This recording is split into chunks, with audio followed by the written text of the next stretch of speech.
তো দেখো আজকের ক্লাসে আমি আলোচনা করছি একটা গুরুত্বপূর্ণ এডিটোরিয়াল লেটার। তো বিষয়টা কি, ব্যাড কন্ডিশন অফ রোড। তো এডিটরকে চিঠি লেখার সময় কি করতে হয়, বাঁ দিকে এডিটরের ঠিকানা লিখতে হয়। এখানে কি লিখবে, টু দ্য এডিটর, যে পত্রিকায় সম্পাদককে চিঠিটা লিখবে। এখানে আমি লিখেছি দ্য স্টেটসম্যান, তার ঠিকানা, তার প্রিন্ট নাম্বার, ঠিক আছে।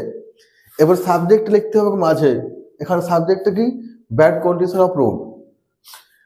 এবার দেখো প্রথম যে তিনটা লাইন, আগের বারে যখন আমি আগের ক্লাসে লিখেছিলাম এডিটরের চিঠি লেখার ফরম্যাটটা, সেখানে বলেছিলাম যে এই প্রথম তিনটা লাইন আর এই শেষের দুটো লাইন প্রত্যেকটা ক্ষেত্রে একই রকম হবে। তো দেখো এখানে আমরা কি লিখেছি, I shall be highly obliged if you kindly allow me a little space in your street daily to express my concern about bad condition of road in our locality. তাহলে এই যে দেখো এই পুরো লাইনটা কি থাকবে, এই ব্যাড কন্ডিশন অফ রোড যেখানে আন্ডারলাইন করা রয়েছে এইখানে সাবজেক্ট অনুযায়ী পরিবর্তন হবে, ঠিক আছে। এখানে যেমন সাবজেক্টটা ছিল bad condition of road in our locality, যদি সাবজেক্ট এরকম হতো যে price hike of essential commodities, তো তুমি কি লিখতে, about price hike of essential commodities in our locality. The condition of the roads in our locality is very bad, আমাদের এলাকার রাস্তার কন্ডিশন খুবই খারাপ। It has not been repaired for past few years, গত কয়েক বছর ধরে রাস্তাগুলো রিপেয়ার করা হয়নি। So it is full of pits and holes, রাস্তাগুলোতে প্রচুর পরিমাণে গর্তে খালে ভর্তি। The road is also narrow, রাস্তাটা খুব সংকীর্ণ, খুব ছোট। The condition become worst in the rainy season, এই রাস্তার কন্ডিশনটা খারাপ হয় কখন, বর্ষাকালে সব থেকে খারাপ হয়। কেন, when the potholes becomes full of water, রাস্তার গর্তগুলো তখন জলে ভরে যায়।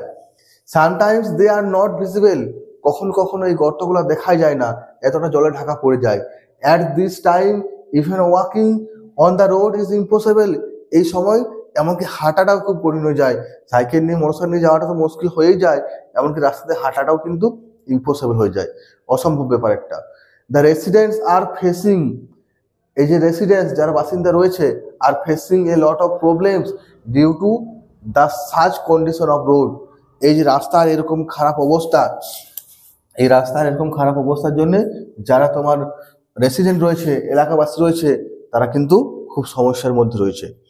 I would therefore on the behalf of the locality request the authorities to take necessary steps to solve the problem as soon as possible, আমি সেই জন্য গ্রামের সব মানুষের হয়ে অথরিটিকে অনুরোধ করছি যাতে করে এই সমস্যাটা যত তাড়াতাড়ি সম্ভব যেন সমাধান করেন। এদিকে লিখবে থ্যাঙ্কিং ইউ, ধন্যবাদ, তারপর এখানে ইয়োর্স ফেথফুলি দিয়ে নিজের নামটা লিখবে। তারপরে এদিকে বাঁ দিকে করে নিজের নামটা লেখার পরে, এটা তো লেখা হয়ে গেল, এবার নিজের নামটা লেখার পরে কি করবে, নিজের ঠিকানা লিখবে। নিজের নামটা লেখা হয়ে যাওয়ার পরে কি করবে, নিজের ঠিকানা, এখানে নামটা লেখার পরে বাঁ দিকে নিজের ঠিকানার তারিখ, ধরো আজকে ডেট দিলাম সাপোজ 7/12/24, এখানে অ্যাড্রেস, ঠিক আছে।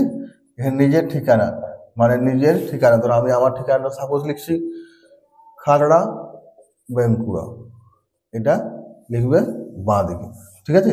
এই যে ইয়োর্স ফেথফুলি লেখার পরে বাঁ দিকে ডেট আর নিজের ঠিকানা লিখতে হবে, বোঝা গেল?